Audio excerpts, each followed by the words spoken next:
Hello,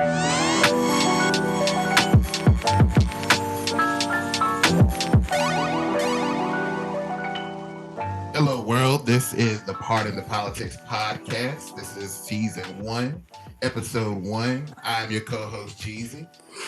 And sitting next to him or across from him is your man, Manny. And we're getting ready to dig into all the happenings in politics over the last week. So, geez, we had a pretty busy week. We did. We had a very interesting week, to say the least. We started off the week on Tuesday with a very entertaining and comical, if you will, debate between Vice President Kamala Harris and former President Donald Trump. Yeah. And, I think walking into it, we knew we were going to at least get this debate. I think the judge and the jury are still out of whether we'll see a second one. So yeah. I think as America kind of goes through and, is helping make their decisions, we were hoping there would be multiple, but we got one. So yeah, there was a lot there to unpack. It was a lot to unpack. I think when we talked about it, I was taking notes on different things that were going on through the debate, and it got to a point where it got so entertaining. I had to sit my pen and pad down and just enjoy the show because it was very, very entertaining. And, I'm glad that we got this debate. It was some rumblings of if it would happen, would it happen, the stipulations, rules on how it would happen. But I'm finally glad that we actually got it. Now, to your point, I don't think that I'm curious to know if we're going to get another one. Because I don't know if either side necessarily got the point across of what they were trying to accomplish. And I think we'll talk about it later on in the podcast. I think it may have hurt some more than others. But I'd be interested, and I don't think, and it's just my opinion, I don't think that we're going to get another one. If we do, I'd be very surprised. I mean, because what's the win? I think that's what they have to determine. What do I plan to walk away from? Is there more opportunity for it to hurt me than actually to help me in any ways? And I think they both have a lot to lose by doing a second one. I totally agree. Now, there'll be a whole nother question about, a vice presidential debate, and we'll get into that in episode 2, y'all, about whether there be a vice presidential debate. But as for right now, I think as you stepped into the debate and really started listening, I think the American people really had hopes of really understanding what these people were going to do when they got into the office. And I don't know if we got that, but when, we were talking before and as we were going through it, I kind of outlined some big things that I expected to hear from them. And none of these had to actually do with policy or anything, but, keys to victory. Yeah. And I'm gonna start with, former President Trump. His first and major key, and I think it is his stalwart of going into a debate, is controlling the narrative. Trump is an individual who likes to always control the narrative, no matter what the subject is, whether it's hurting or helping him. So I think that was one of his big goals. Then the next one, it was having a presidential tone. Hands down, I think everyone from both sides knows Trump's tone isn't necessarily presidential. Yeah. But when you're looking at an election that's getting ready to be as close as it is, having that tone of leadership was going to be really important. And his ability to be able to stay calm while still looking strong, another big key for him. Third one, like we already alluded to before, policy clarity. Like what you doing, man? And then the last two, the last one for him was addressing criticisms that he has. And there's an ample list of criticisms that Trump carries. And then 5 was the hardest. He was stepping into an arena with a seasoned political official. Mm-hmm. Not only seasoned and experience, but she's also the lead prosecutor for the state of California. Yeah. Then And on I think top of then I on think top of with that, having to be trying to win an argument with her. And, I've had many of arguments with my wife. And I haven't won many. And I think that's the thing that's interesting with Trump is that he must obviously Melania must don't bark back too much Right. because you ain't winning no debate with no wife, and you definitely not about to win one with a black woman. Right. Right. So this was a very interesting take that he was going to have to go in there, and I think that to some of your keys that you pointed out to, one thing that I was looking for from former President Trump was to look presidential. Now I know that that's not his thing. You know, we've seen Trump for many years now. We understand his direction. We understand his tone. We understand how he likes to portray himself. But I feel that in an election, and in this season of this election that we're in, he really needed to do that. His base is his base. He's not adding or subtracting necessarily to the base. The base is the base. But when you have in this election so many voters, we talked about this before about how many new Gen Z voters are coming in that are fresh to politics. That don't have necessarily a clear indication of which way they want to go. I think, and I'm assuming that this has probably been spoken to within his campaign. Those people gotta be grabbed. Somebody's gotta grab those people. And I felt like had he come out and looked presidential, then I felt like he had an opportunity to grab them. I feel like now he's definitely behind the eight ball and trying to grab some of those voters because instead of looking presidential, he walked in as if he was at the high school cafeteria trying to defend himself against a bully. And I'm gonna be honest, Kamala, she came out like a bully. She She came out bodied him swinging. Yeah, like she bodied him. immediately. And we say bully very not in the negative context, but she really just kind of had control. You saw that immediately as soon as they walked out. Like Trump was trying to go right to the podium. She's like, no, we are going to have this face to face before we get down to business. And she set the tone. She set the tone. Back to Trump's key is one of the first things, controlling the tone. Controlling the tone. Yep. That was the first vision of shakiness on his side. I'm being able to control the tone.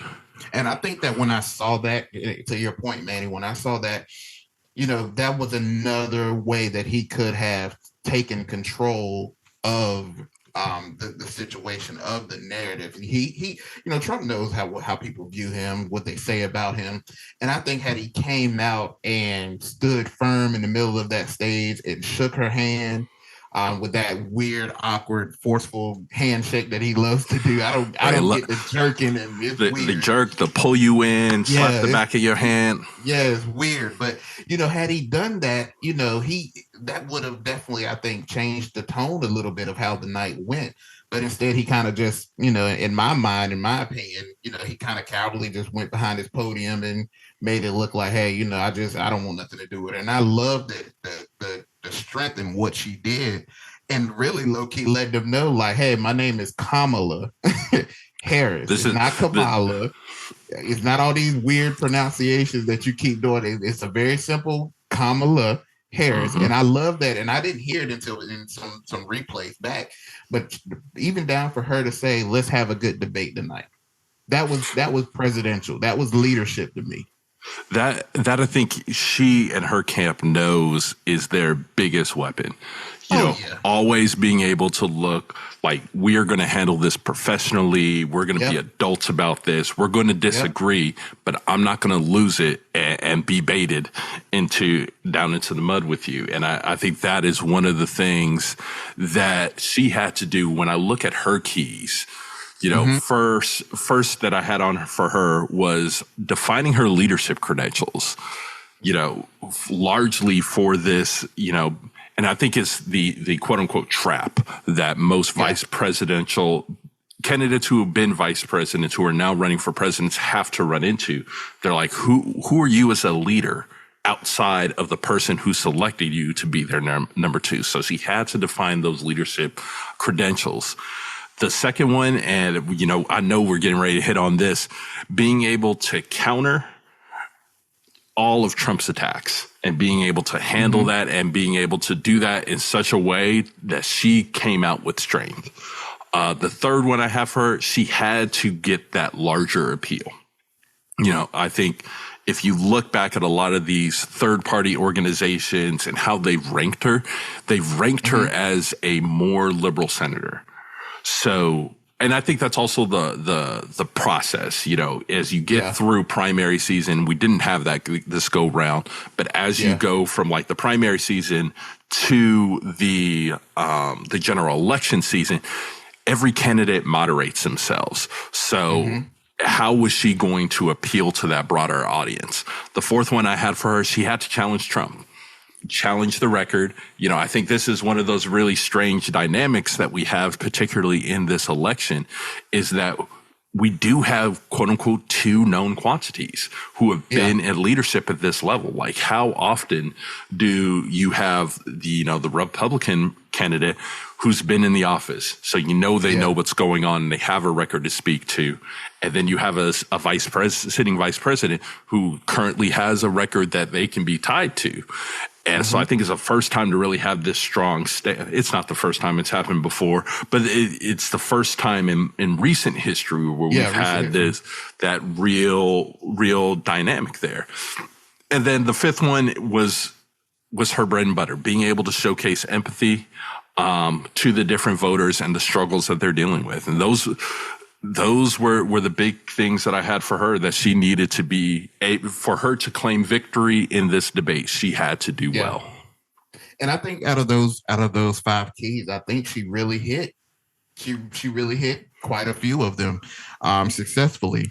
The leadership one, I think that people really wondered if she could be a strong leader. I think one thing that I've really appreciated that she shared, and she shared it before during certain campaign rallies and events, but I love the way that she displayed her leadership in sharing the information with Ukraine about U.S. intelligence and what they saw that the intel they had as far as Russia trying to invade.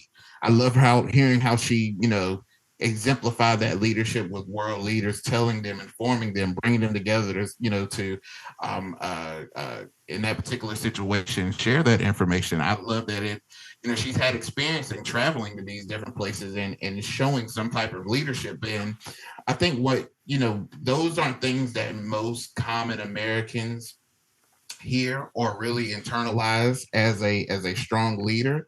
So in the fact of hearing that on top of actually seeing her body language, her demeanor on the debate stage, those different things that she did showed that she is capable. Now, I'm not going to sit here and say and give her the badge of leadership and give her a certificate saying that she's a perfect leader, but it definitely showed that she was capable. And I think that's something that the Trump campaign has tried to put out there, is that she doesn't have the capability to be a leader. And I don't think that's a question anymore. I think that she's very capable of being a leader. Yeah, no, absolutely. And to second that, you saw that with the attacks, during the debate. And I think the two things that both candidates wanted to tie to each other, Kamala and the Harris team wanted to tie Project 2025 to Trump. Yeah. And then Trump wanted to tie Biden to Harris. Yeah. Hands down. I empathize with Trump, all the way up until the big switch happened, to have set up an entire campaign and strategy running against Joe Biden, who had weaknesses. Yeah. And then to switch it. The closest recollection that I could draw to this change is, you remember in D2 Mighty Ducks when they were playing the Iceland team, and then third period they came out in New Jersey and it was like, this ain't the same Ducks that we were. So did that have him rattled? I don't know. I think to a degree that it was impactful, because one of the things that I saw as super, super interesting from a from a Trump perspective of like always kind of stating or always kind of feeling in control, when they ask the question, what are you going to do about healthcare? Yeah. And for him to say, we have concepts of a plan. And I'm like, ooh, whoa, that's real problematic. And, before we get to the actual like problematic part of it, that there is no plan. Yeah. From a Trump perspective, you've never really seen him be that quote unquote weak on a subject. Definitely. Like there's always, we have a plan. We're just not going to tell you.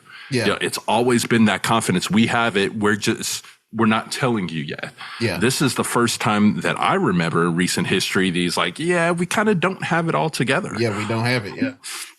So I think that's interesting because he's been so adamant about how horrible it is, or how horrible just something is, and his mantra is always, on day one, I'll fix it. I always got a solution. It's very simple. If I'm in control of it, it will be perfect. It won't happen. It won't be this way. And to kind of see him in a state of, I don't have a plan. Really, I don't. I mean, I got concepts of a plan is like something I thought about when I was like brushing my teeth this morning. Concepts of a plan is like, when I was driving home, I thought about something. I was like, that might actually be a good idea. That's not something that I want to hear from somebody that is going to be in control of the country. And, to another point that you made, I think that seeing him from the stance of weakness in this debate just further shows me that they have not recovered from the big switch from Biden to Harris. They still aren't. They haven't figured it out. They don't have a game plan. They're just throwing things at the wall and seeing what's sticking, and nothing's sticking at all. And I think going into the time where we're so close into the election, man, you should have had this figured out yesterday. Like this is way too late in the game. And I've told you this before in our conversation. If Harris pulls off this win, Biden will go down as one of the biggest and most successful political alley-oops that I think I've ever witnessed in my lifetime, because the timing of this situation and when the switch happened, it could really fall either way. And so far, it's looking like it's falling on the right side. It has. And when you look at the polls, so one of the things I was looking at before we hopped on is where we were sitting at from a poll perspective. Yeah. And now most of these polls, I'm looking at the dates, have happened between September 11th and the 13th. So 2 days, so this after the debate. ABC News has her up 4. Yahoo News has her up 4. Data for Progress has her up 4. Morning Consult has her up 5. And the New York Post has her up 3. Now, the New York Post was the 10th and the 11th, but and then there's one more. Atlas Intel has Trump up by 3.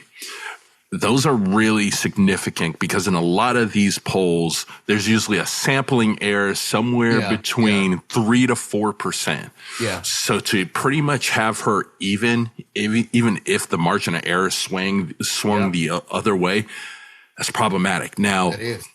I think the key that we have to remember, and that our listeners and even we ourselves, we have to keep in mind, these polls are great, but if all of these people that you called and talked to were in California, it doesn't matter. If all of these people that you called and talked to in Texas, it doesn't matter. It's going to come down to a handful of states, and we'll hop into that a little bit later.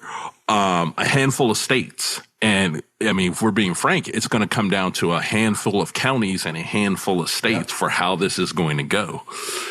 But going back to the preparedness, that is now an issue that the Harris campaign is going to start struggling with, because I think people want to know, what are your plans as well? Yeah. And those are slowly starting to come out. But I think people now want to know, like, we've all accepted Trump is who he is, as a person. Kamala is who she is as a person. But what are we going to do, policy wise, that is going to help us? And we didn't get this in a debate, and Yeah. nor should we really get all the detail. You know, policy is complex, and I think it is hard to, in a 90-minute period where you're supposed to be splitting that time half and half with you and your opponent. So essentially 45 minutes to try to get through complex policy. That's hard. Yeah. And I think that she was smart in doing and skirting it. In hindsight, you look and you say, okay, well, you didn't answer the question.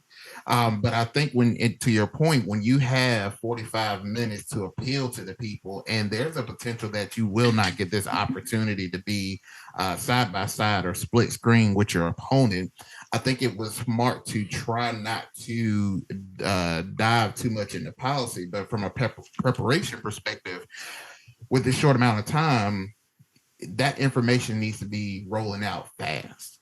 And I feel like there's not enough time for it to roll out fast, but be thoughtful and accurate in what it wants to accomplish. You're essentially, it's almost like being at work and you got that deadline. And it's like, all right, you're rushing trying to put it out before this deadline. But if you had the time that you needed to prepare for it, it would be a lot more. It would be a better quality. It would be more thought out. And I think that's the issue that the Harris campaign is going to start running into. From a preparation standpoint, you just don't have time to get all the details. Now, from a common American, from a common man perspective, how many people truly care about the policy or can comprehend a well thought out policy either? I think that most people, when it comes to policy, I think the first thing they want to know is just, okay, did the person actually care about me as an individual? Second, does it at least sound good? Outside of that, people aren't divulging into these policies to a great extent. But then you do have the people that'll turn it and flip it, and then that becomes a problem for you as well too. Yeah, and then just to quickly hit on two of the policy things that we heard from them. First, starting with Vice President Harris, the focus on affordable housing expansion, not only with the working with builders, but also the first-time home buyer tax credit. I think it sounds great on paper. Yeah, I think people are excited, but let's be true. Let's be real. Is the reaction to that, to the market, like, oh, well, now everything just becomes $25,000 more expensive because we know that you have it. Yeah. So that's what, to your point, it's like when we get into the minutia of it, what is a lot of this going to do? And then my favorite one from Trump, and favor from a statistical perspective, is the plan of deporting all the illegal immigrants. So that's a wild plan. First, it's wild. It's a wild plan just from a human logistics standpoint. Yes, it is. When I was looking through various costs and stuff and what people project, the cost of that program, just the moving of bodies, you're talking somewhere between $100 to $300 billion.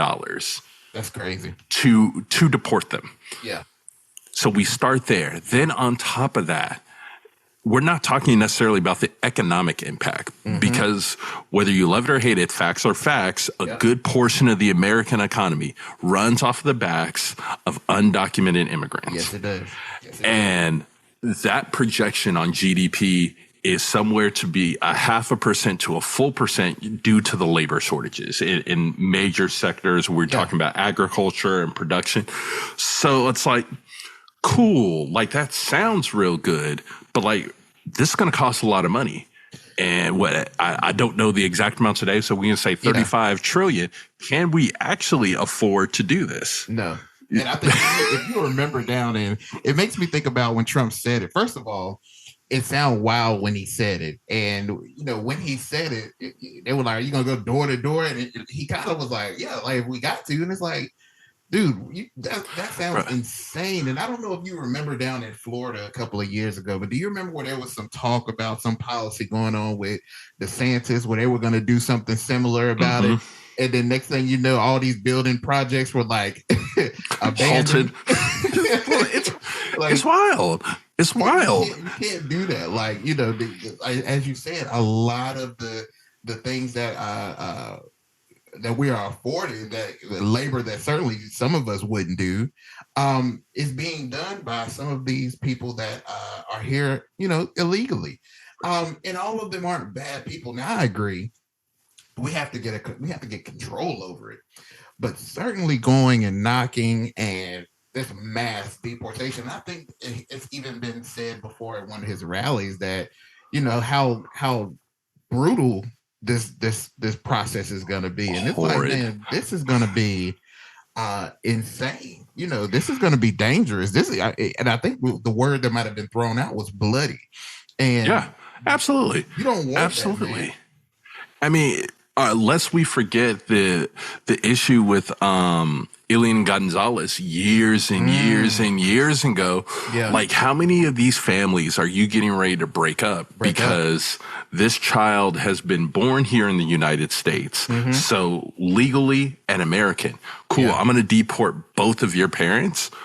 Cool. All right. So this is what we're going to do. What's your plan for that child? Yeah. Like, what? Like, please think beyond the policy. Exactly. And it just comes off, and this goes to a point I was making, and I think you made this as a key for Harris, where you talked about that empathy, but how Trump just lacks it. He just lacks it, and you have to think beyond that. Now, is it, again, an issue that we have to get control over? Most certainly, but to go about it in an inhumane way and cause more headache and more hurt from a family standpoint, not just from a labor perspective, but just as just human beings. Right. It's just not something I believe that American people truly want. I think they want the issue handled, but I don't think that people would agree that we should handle it that way. And it's like, what is the issue we're trying to get a hold of here? Yeah. Like, because would you have a problem with the immigrants if they came over illegally? Bingo. Like what's the true issue we're trying to get to? Yeah. So I think that has the issue around immigration has been an issue. I want to say goes back to either late in Bill Clinton's term or really early in President Bush's term, where the ability of people to be able to come freely back across over the border, that door that I think was called a revolving door and stuff I've read about it, that was stopped. So people came in and they're like, well, we're here. We can't, if we go back out, we may not be able to get back in. So we're going to stay here. So do we need to handle it? Yes. Lest we all forget that we were really, really close to a bipartisan solution on this before it was tanked. Yep.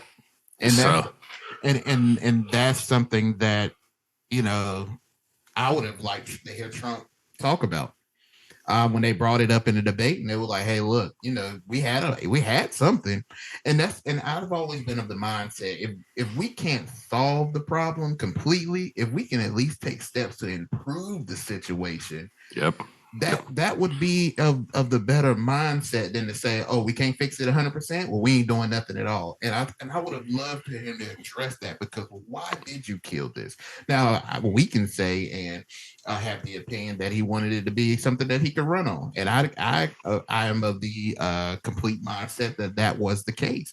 But that goes back to show you that you would rather be able to run on an issue than be a part of the solution. And I really think that this could have benefited Trump had he said, you know what, this is an issue, and I want to be a part of the solution. Every time that I've been at, be it a job or any organization, if there's an issue, you're always looked at in a more positive light when you want to be a part of the solution versus putting a microphone to the problem. And I feel like that could have been a plus for him.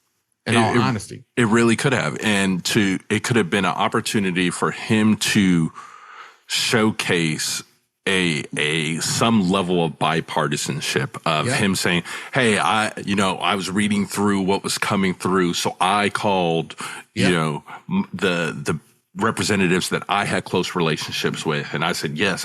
He could have looked like a kingmaker. Yep.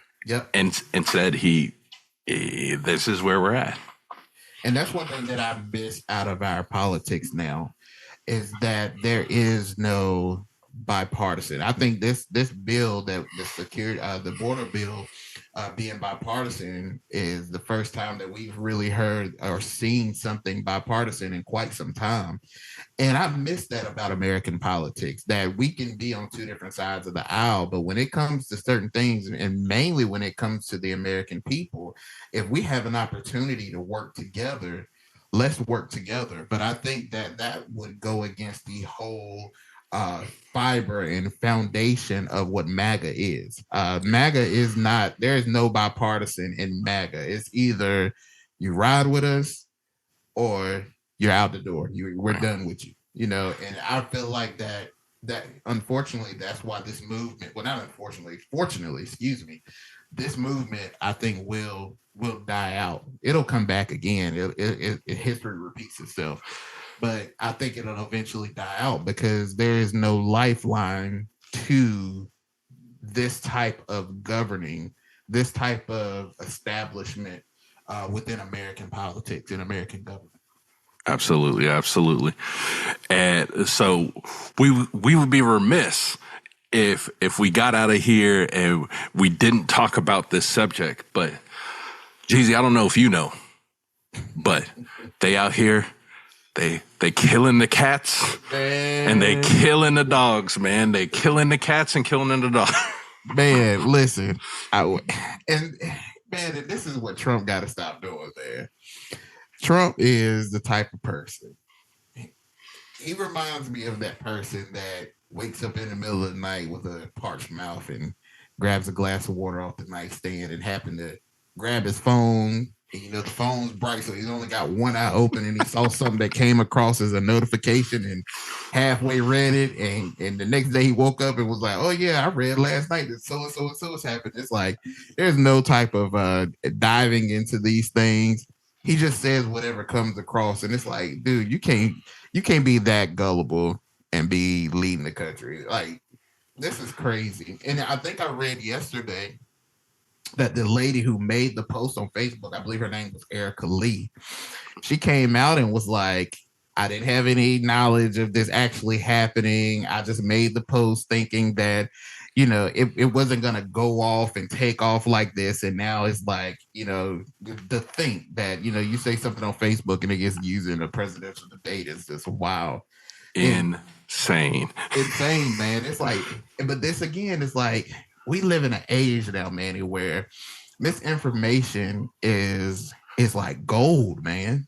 Like it's gold. It is a premium on misinformation. And, you know, you got a whole nation. This community, excuse me, in I believe it's Springfield, Ohio. Springfield, Ohio. Yep. Man, they got this national spotlight on them.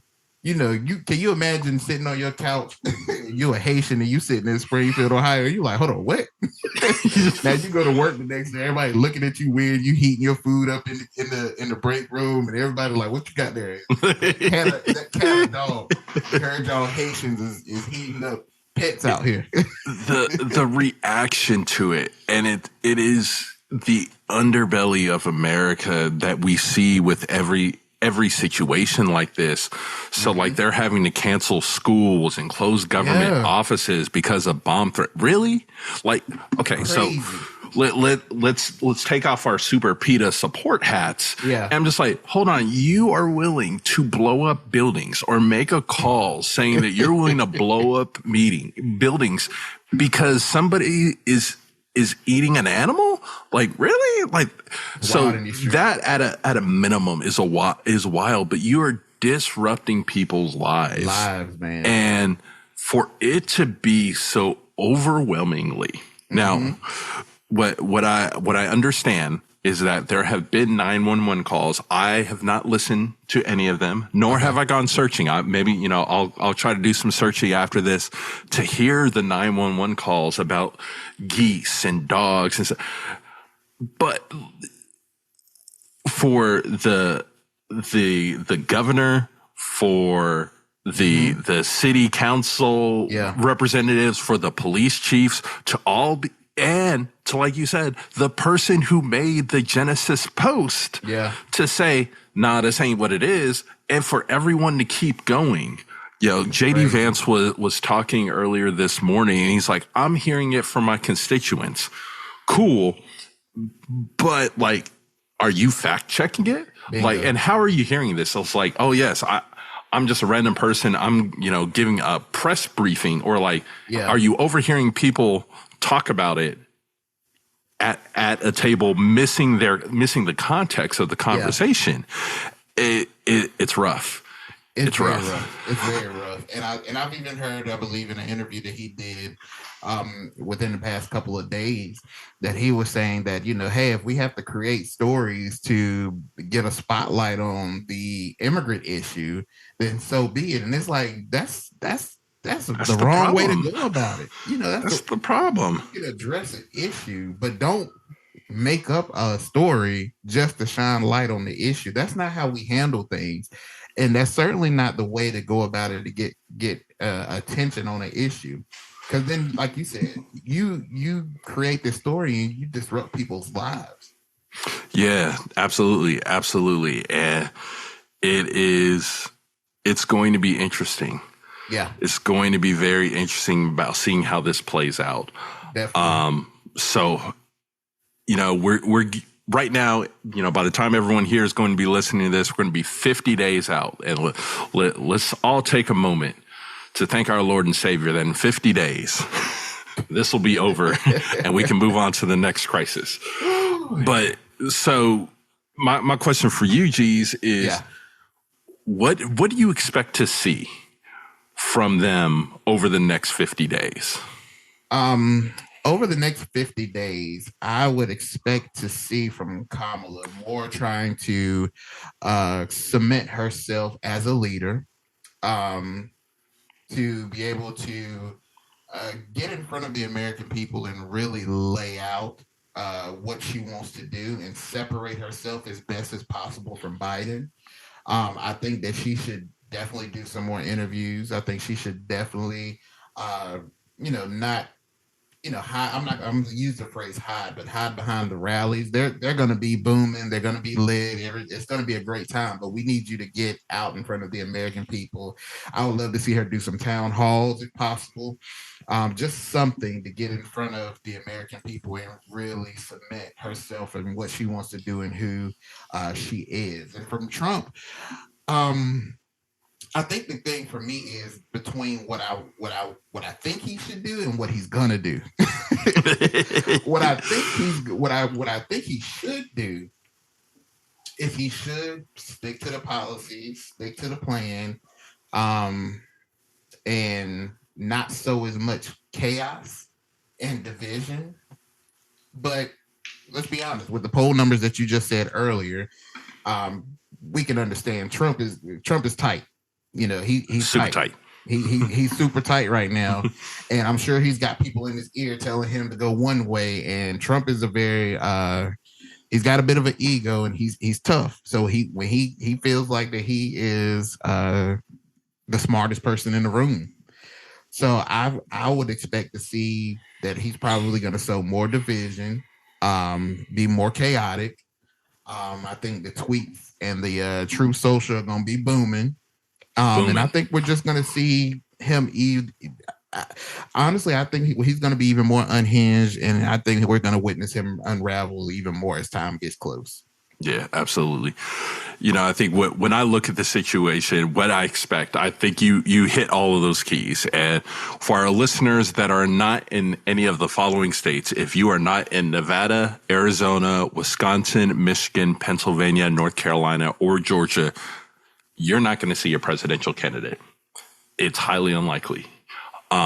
That I expect though these next 50 days that they're going to live in these states. Yeah. Live on that plane, live on that bus, and really just trying to work ground games there. I think for Kamala, one of her big things that she's got to do, she's got to keep raising money. Yeah.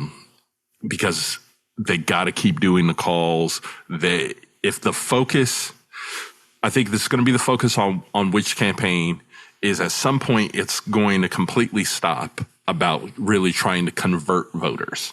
I think when you have national town halls, that's when the focus is really to try to convert voters. Otherwise, it's all about turnout.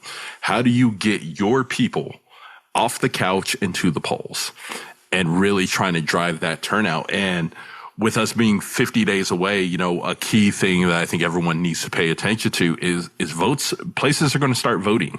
Yeah. North Carolina was supposed to be one of those states where we started early voting, but that's been blocked right now because of a lawsuit from Kennedy trying to make sure his name is removed off of those ballots. I think it has. The Supreme Court said that his name could be also. Do you know when it's going to start back up? I don't know. Okay. I don't know, but we'll get that we'll get that for next go round. But I would assume that if they already have to strip it out. They're waiting on the process of reprinting all of these ballots and whatnot. Yeah. But the why things start to get so interesting is that this week states are going to start voting. Mm-hmm. So September 19th, Pennsylvania is going to be one of those states that start where early voting begins. And I think that makes sense why you saw the debate being held there. Yeah. Kamala did another rally there. Like they're going to, if you live in the state of Pennsylvania and you have a desire to see a presidential candidate, you can see it. Yeah, there's going to be ample opportunities. And then on the 23rd, Minnesota, South Dakota, and Wyoming will start heading towards the polls. Now, Minnesota slated to go Democrat.